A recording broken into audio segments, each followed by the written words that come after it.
Canada का Toronto शहर, जहां इस वक्त आधी रात के करीब 1 बज रहे थे, जब वो 3 बदमाश से नजर आ रहे शख्स उस दुकान में घुसे थे।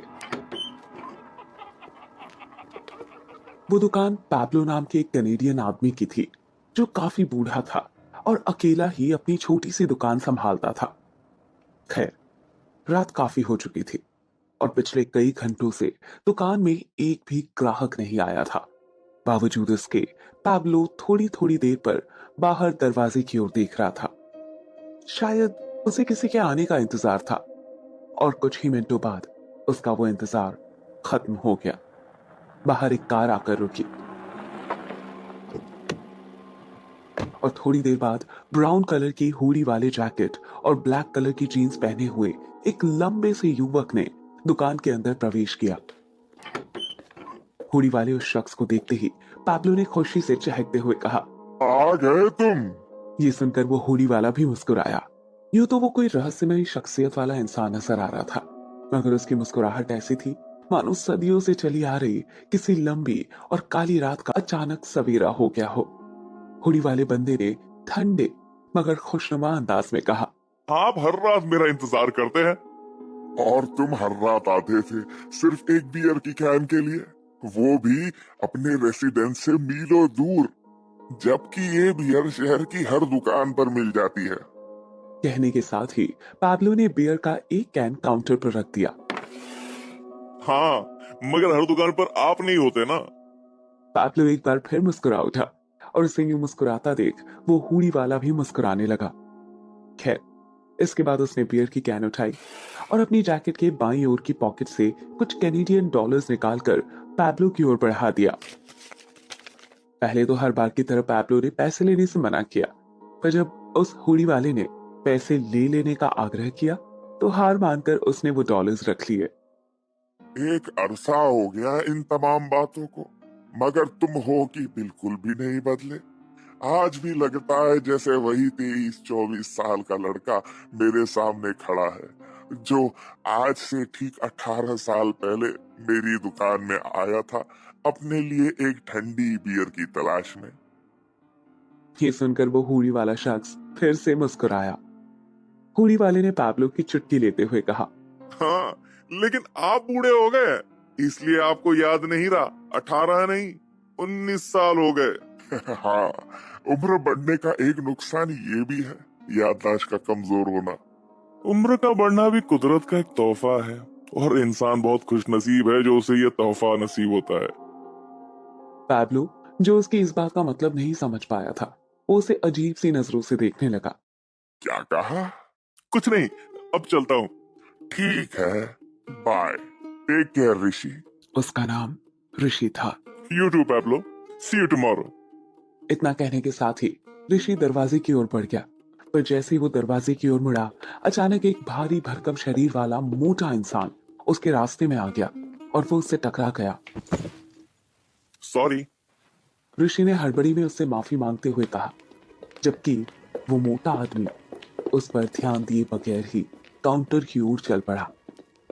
ऋषि उसका ऐसा बर्ताव देखकर थोड़ा सा चौंका, मगर फिर जब उसने उसके पीछे पीछे चल रहे 2 बदमाश सी शक्ल वालों को देखा तो फौरन समझ गया कि वो जरूर कोई गुंडे लफंगे टाइप के इंसान थे। चूंकि यहाँ अक्सर ऐसे लोग सड़कों की खाक छानते दिख जाया करते थे, इसलिए वो इन तीनों पर ज्यादा ध्यान न देते हुए अपने रास्ते पर चल पड़ा। कांच के बड़ी से दरवाजे के पार निकलने के बाद उसने एक बार फिर से मुड़कर काउंटर पर खड़े पैब्लो की ओर देखा, जो अपने कस्टमर को उनकी जरूरत की चीजें दे रहा था। ऋषि चुपचाप मुड़ा और फिर वो अपनी कार में बैठकर वहां से निकल गया। ऋषि को वहां से निकले अभी कुछ ही मिनट बीते थे कि तभी अचानक उन तीनों बदमाश से नजर आने वालों में से एक ने गन निकाली और बिना वक्त जाया किए गन का रुख पैब्लो की ओर मोड़ दिया। पैब्लो ने घबराहट भरी आवाज में कहा, अरे अरे बेटा, ये क्या कर रहे हो तुम? मोटा बदमाश उसे गन दिखाते हुए डराते हुए कहता है, चुप कर बुढ़ाऊ, और चुपचाप हमें हमारा काम करने दे। इसके बाद उसने अपने बाकी दोनों साथियों मार्क और सैम को इशारा किया और वे दोनों दुकान की कीमती चीजें उठाकर अपने अपने बैग्स में भरने लगे। पैब्लो कहता है, देखो ये गलत है, मैं पुलिस को बुलाने जा रहा हूँ। कहने के साथ ही वो काउंटर पर रखे हुए लैंडलाइन की ओर बढ़ा, पर इससे पहले कि वो उस लैंडलाइन तक पहुंच पाता, मोटे बदमाश ने वो लैंडलाइन उठाया और सामने की दीवार पर जोर से दे मारा। लैंडलाइन पूरी तरह से टूट फूट गया। लैंडलाइन की दीवार से टकराने पर एक पल के लिए बाकी दोनों बदमाश रुक गए और काउंटर की ओर देखने लगे। मोटे ने अंगूठा उठाकर अपने साथियों को इशारा करते हुए कहा, सब ठीक है दोस्तों। इसके बाद फिर से वो अपने काम में जुट गए, जबकि मोटा दोबारा पैब्लो की ओर मुड़ा। मोटे ने गुस्से में कहा, ओ बुड्ढे, तू मरना चाहता है क्या? देख ये खिलौने वाली गन नहीं है, समझा? साले चल गई ना तो तू बिना टिकट ऊपर निकल जाएगा। मोटे बदमाश ने दोबारा उसे गन दिखाकर डराते हुए कहा, जिस पर पैब्लो ने कहर ढाती हुई नजरों से उसे देखा। देखो ये गलत है। फौरन मोटे ने उसकी बात को बीच में काटते हुए कहा, मैं चुप कर। साले गलत वलत कुछ नहीं होता यहाँ, सब सही है। तू भी तो यहाँ आने वाले कस्टमर्स को लूटता है ना। बस फर्क इतना है कि इस बार तेरा कस्टमर तुझे लूट रहा है। तो अब या तो तू चुपचाप लूट या मैं ये बंदूक की गोली तेरे भेजे में उतार दूं। उसे झिड़कने के अंदाज में कहा, और तब तक उसके दोनों साथी भी अपना बैग भरकर वापस आ चुके थे। मार्क ने मोटे से कहा, अब चले। अरे रुक, इतनी जल्दी भी क्या है?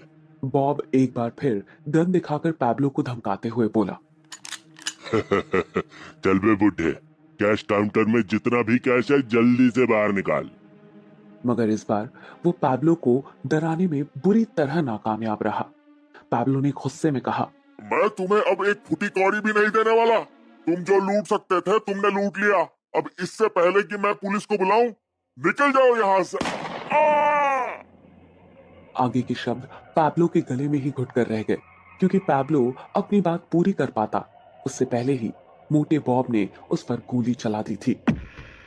गोली सीधे पैब्लो की छाती में लगी और वो झटका खाकर पीछे मौजूद कांच की शेल्फ से जा टकराया। सामने हैरानी से देखते हुए उससे पूछा, अबे ये क्या किया? तो क्या करता? साला सचमुच पुलिस को फोन कर देता तो? और उसका फोन तो तूने पहले ही तोड़ दिया था ना। अरे हाँ, मैं तो भूल ही गया था। और फिर उसने जल्दी से आगे बढ़कर कैश काउंटर में मौजूद सारा कैश निकाल लिया। इतना पैसा। सारा कैश निकालकर उसे अपनी जेब में ठूसने के बाद अपने दोनों साथियों के साथ बॉब वहां से चलता बना।